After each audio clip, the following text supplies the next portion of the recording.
Assalamualaikum, hai anak-anakku semuanya, selamat datang. Hari ini kita bertemu lagi dengan Bu Guru. Apa kabar nah semuanya? Bu Guru berharap kalian dalam keadaan baik, sehat, dan siap untuk belajar. Hari ini kita akan kembali belajar bersama untuk pelajaran tematik kelas 4, tema 3 tentang peduli terhadap makhluk hidup. Ya, yuk anak-anakku kita belajar dengan penuh semangat. Sebelum kita mulai, kita bersama-sama membaca basmalah agar diberi kemudahan dan keberkahan oleh Allah Subhanahu wa taala. Bismillahirrahmanirrahim. Oke. Lingkungan yang hijau berpengaruh terhadap kesehatan manusia. Hal ini disebabkan manusia menghirup oksigen yang dihasilkan oleh tumbuhan. Yuk kita bermain sambil berolahraga di sekitar lingkungan kita. Nanti anak Bu Guru silakan belajar dengan Pak Iqbal bermain bola jikjak ya. Oke, sekarang kita baca dan simak keterangan di bawah ini nih nak. Nah, buka halaman 20. Sudah? Nah, di sini ada keterangan masing-masing dari bagian tumbuhan ya, dan kegunaannya. Ya, oke, Bu Guru punya apa? Ya, ini ada akar. Akar adalah bagian tumbuhan yang umumnya berada di dalam tanah. Untuk beberapa jenis tumbuhan, akar juga terdapat di atas tanah, bahkan menggantung. Nah, akar berfungsi antara lain sebagai bagian yang mengokohkan tumbuhan. Jika tumbuhan tidak memiliki akar, tumbuhan akan mudah dicabut, mudah roboh. Nah, ketika diterpa angin ataupun hanyut terbawa air hujan, ya. Zat-zat mineral dan air yang tumbuh yang dibutuhkan untuk membuat makanan diserap oleh akar dari dalam tanah. Namun pada beberapa tumbuhan tertentu, akar tidak hanya berfungsi untuk menyerap air dan mineral, tetapi juga berfungsi sebagai penyimpanan cadangan makanan. Misalnya pada beberapa tumbuhan umbi-umbian, ya. Oke, lanjut. Bu Guru punya apa nih? Ya, ada bunga. Bunga merupakan bagian tumbuhan yang berfungsi sebagai alat perkembangbiakan tumbuhan biji. Oke, lanjut selanjutnya. Bu Guru punya daun. Nah, bagian tumbuhan yang berfungsi sebagai tempat berlangsungnya fotosintesis adalah daun nih, Nak. Daun banyak mengandung zat warna hijau atau disebut klorofil. Daun terdiri atas tangkai daun dan helai daun. Oke. Nah, yang ini apa nih? Yang ini namanya bagian batang, ya.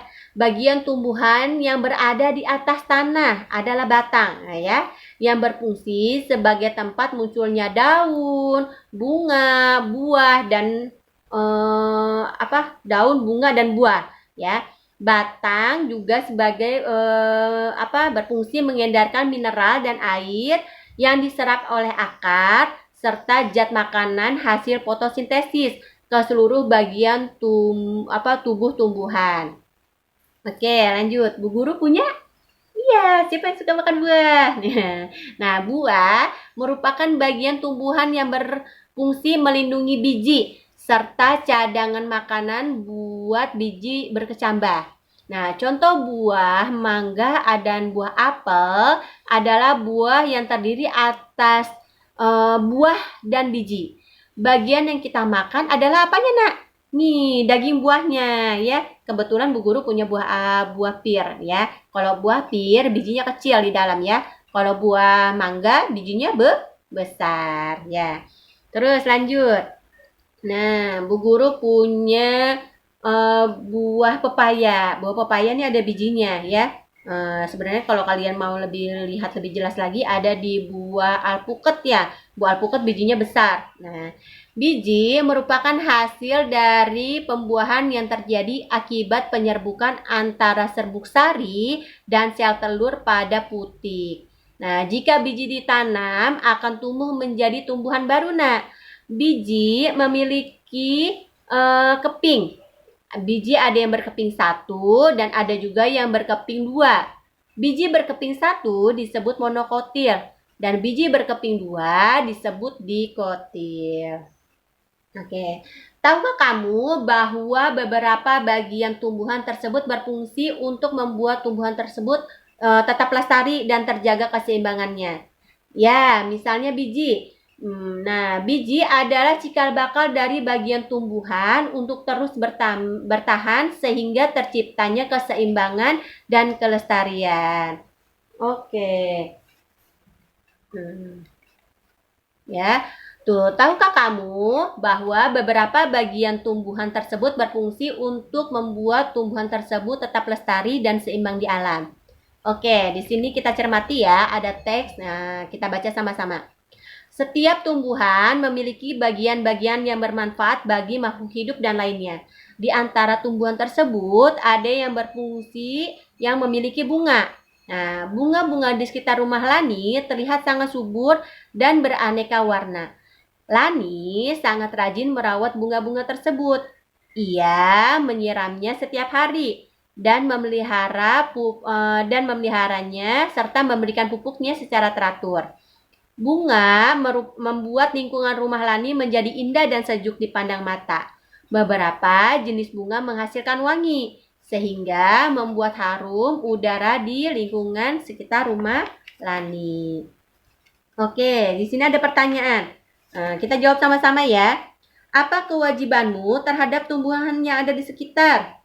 Ya, rajin untuk merawatnya dan menyiramnya setiap hari, serta jangan lupa memberinya pupuk. Terus, manfaat apa yang bisa kamu peroleh dari bunga? Manfaatnya adalah kita bisa menggunakan untuk menghias rumah agar terlihat lebih indah dan sejuk dipandang mata ya. Tak hanya itu saja, beberapa jenis bunga juga menghasilkan apa nak? Wangi. Ya, seperti kalau mama kamu nih lagi hari raya, biasanya suka membeli apa? Bunga sedap malam ya. Tanpa perlu membeli pengharum ruangan, tapi cukup membeli bunga aja juga wangi udah rumahnya, ruangannya. Lanjut. Apabila tumbuhan berbunga wangi, apa yang sebaiknya kamu lakukan? Kalau Bu Guru sih akan merawatnya dan membawanya ke dalam rumah agar ruangan Bu Guru jadi apa? Jadi indah ya. Oke. Memelihara tumbuhan adalah bagian dari kegiatan menjaga keseimbangan dan pelestarian lingkungan. Nah, oke, tugas dari Bu Guru, kalian buka halaman 22 di situ untuk mencoba apa? Menanam tanaman dari biji. Bisa tanaman tomat, tanaman cabai, atau kamu mau menanam toge, boleh ya, terserah ya. Nanti Bu Guru minta laporannya. Oke, kita lanjut ya. Nah, sikap yang baik apa lagi yang bisa kita lakukan untuk tumbuhan di sekitar kita, nak? Tadi kan kita sudah belajar ya, cara bagaimana merawat tumbuhan. Jadi, tumbuhan itu harus dirawat dengan baik dan benar. Selain menggunakan apa? Menggunakannya dengan tidak berlebihan, tanaman juga perlu kita rawat. Tanaman yang kita rawat akan menjadi subur. Ketika tanaman subur, kita akan mendapatkan apa? Banyak manfaat yang lebih baik dari tanaman. Nah, di sini Lani juga senang merawat tanaman. Nah, di sini ada bacaan ceritanya tentang Lani dan adiknya. Silakan kalian baca ya. Oke, sudah? Udah selesai belum? Oke, ya kalau sudah kita jawab pertanyaan bareng-bareng lagi ya. Oke, lanjut. Buka halaman 25. Apa yang dilakukan Lani terhadap tanamannya? Jelaskan. Ya, Lani menyiram tanamannya setiap pagi dan sore serta memberinya pupuk. Terus, apa yang dilakukan adik Lani terhadap tanamannya? Jelaskan. Ya, adik Lani tadi apa nak? Sering lupa dia untuk menyiram tanamannya. Dia juga jarang memberikan pupuk. Nah, terus yang ketiga, manakah yang menurutmu lebih bersikap bijak terhadap tanaman? Lani atau adiknya? Kalau menurut Bu Guru sih, yang bersikap bijak itu adalah Lani ya. Karena tanamannya dirawat dan dipelihara dengan baik. Ya. Terus nomor 4. Ketika adik Lani tidak menyiram tanaman, siapa saja yang dia rugikan? Jelaskan pendapatmu. Siapa ya nak yang dirugikan?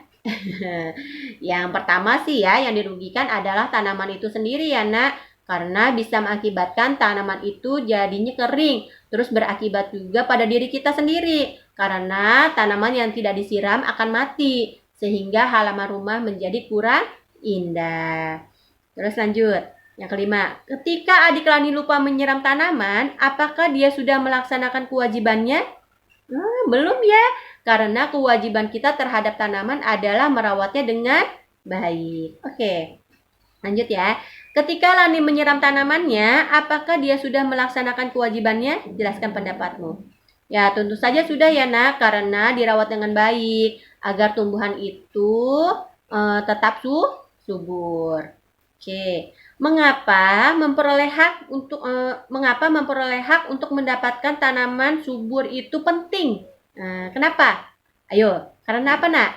Iya, karena tumbuhan yang kita tanam menghasilkan hasil maksimal dan tumbuhan itu akan tumbuh subur. Jika tumbuhan itu subur, maka kita juga akan menghasilkan udara yang sejuk ya, oksigen yang enak yang kita hirup ya. Terus, mengapa melakukan kewajiban untuk merawat tanaman itu penting? Iya, itu karena dapat memperoleh apa nak? Memperindah halaman dan menyehatkan lingkungan sekitar ya. Tuh, seperti bundanya si Kanaya ya. Tanamannya bunganya banyak. Jadi indah tuh, seneng tuh rumahnya ya. Terusnya lagi bundanya Akira. Akira punya lahan rumahnya yang lumayan cukup ya. Jadinya bisa ditanam apa? Tumbuh-tumbuhan di perkarangan rumahnya. Oke. Nanti coba kita lihat nah di bawahnya di halaman 25 itu. Nah, di sini ada 3 gambar. Coba anak Bu Guru perhatikan.